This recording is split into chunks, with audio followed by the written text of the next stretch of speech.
Let's discuss about cryptomenorrhea. See, cryptomenorrhea is a menstrual disorder. It is a menstrual disorder. It is a primary amenorrhea. It is a disorder of primary amenorrhea. Let's see what happens in cryptomenorrhea. In cryptomenorrhea, there will be menstrual symptoms. There will be menstrual symptoms. But there will not be any external bleeding. There will be menstrual symptoms, but without external bleeding. Without external bleeding. Usually, in menstruation, what we expect is there will be menstrual blood flow for 5 to 7 days, right? But in cryptomenorrhea, what happens is there will be no external bleeding. There will be no external bleeding. Let's see what is the reason for this external. What is the reason for this loss of external bleeding? There is no external bleeding because of obstruction. There will be obstruction in the genital tract. Due to this, the blood is unable to come out of the tract. Okay, due to obstruction, there will not be any external bleeding. Let's see the causes for this obstruction. The causes for this obstruction are of two. One is congenital causes and acquired causes. So, as the name itself indicates, in congenital causes, the cause is from the birth itself. Okay, the cause is from the obstruction will present from the birth itself. Okay, under congenital we have imperforate hymen.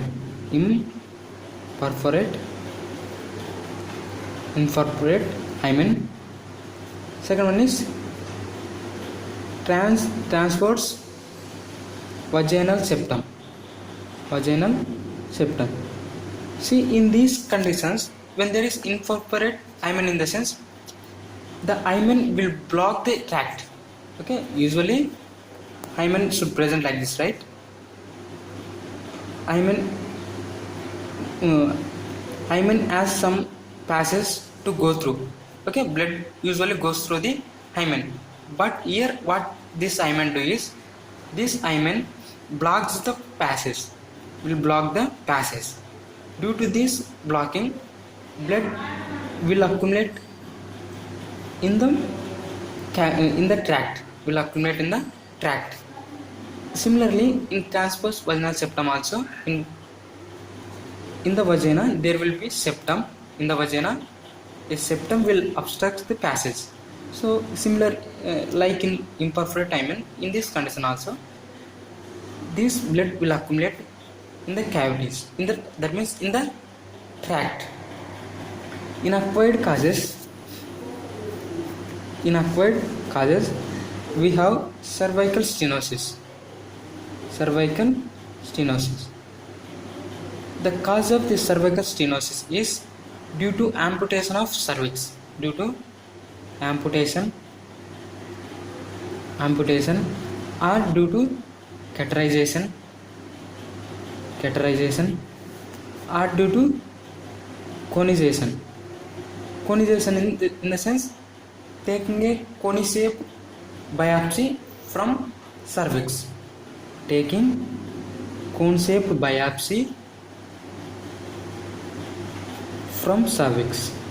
Right? So in acquired causes, the problem is in cervix. What happens here is there forms a cervical stenosis. There develops a cervical stenosis. Due to this, the genital tract will be obstructed. So these are the causes of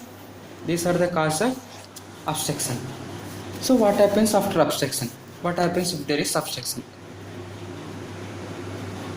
Due to obstruction, what happens is blood will not come out. That menstrual blood will not come out of the genitals.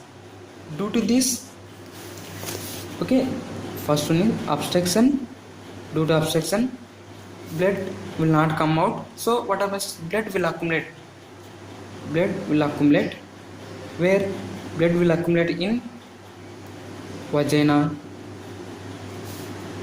cervix,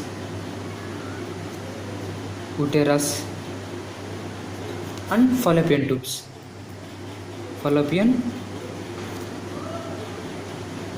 tubes. So blood will accumulate in all these conditions. Accumulation of blood in uterus is called hematometra. Accumulation of blood in uterus is called hematometra, and accumulation of blood in fallopian tubes is called hematosalpinx. Okay, and accumulation of blood in cervix is called hematocolpos.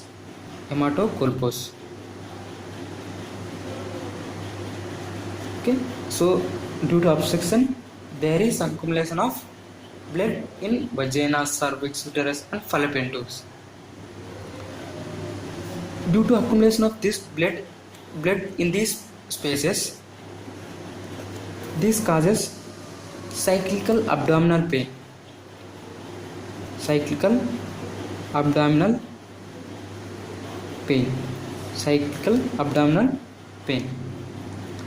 Accumulation of blood in cervix will give pressure symptoms on uterus.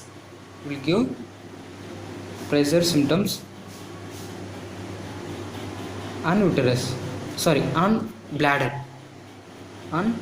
Will give pressure symptoms on bladder. So there will be urinary symptoms.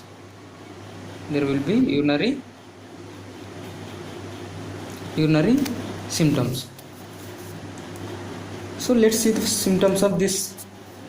Let's say symptoms of trypomenorrhea. Symptoms are, the first one is amenorrhea. Amenorrhea in the sense there will not be any menstruation because there is obstruction. This obstruction will obstruct the menstrual blood flow. Okay, this is first symptom. And the second one is cyclical abdominal pain.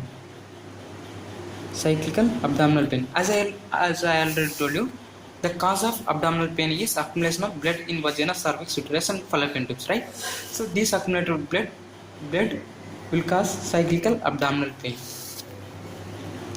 Third symptom is distended vagina.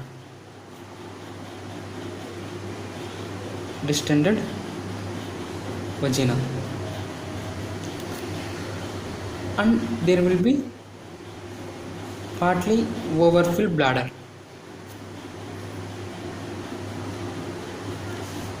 So as I already told you, the urinary symptoms is due to blood in the cervix. These two distended vagina and partly overfilled bladder, they give dull percussion. They give dull note on percussion. Okay, so how will you diagnose the case? See, when the obstruction is due to hymen, what happens is, suppose this is hymen. When there is blood proximal to hymen, what happens to this hymen is, hymen will become like this. Okay, due to obstruction, due to accumulation of blood, hymen will become like this. So when you see by separating labia, when you see this hymen by separating labia, what you see is, we'll see bulged out blue hymen.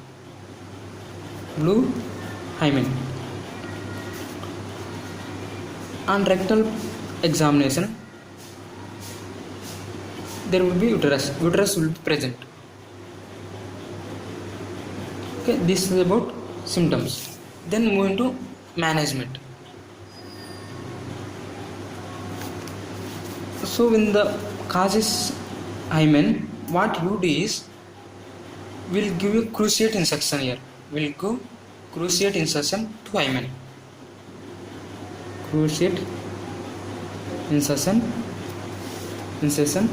to hymen, and by this insertion will drain the blood, will drain the accumulated blood. This is about management.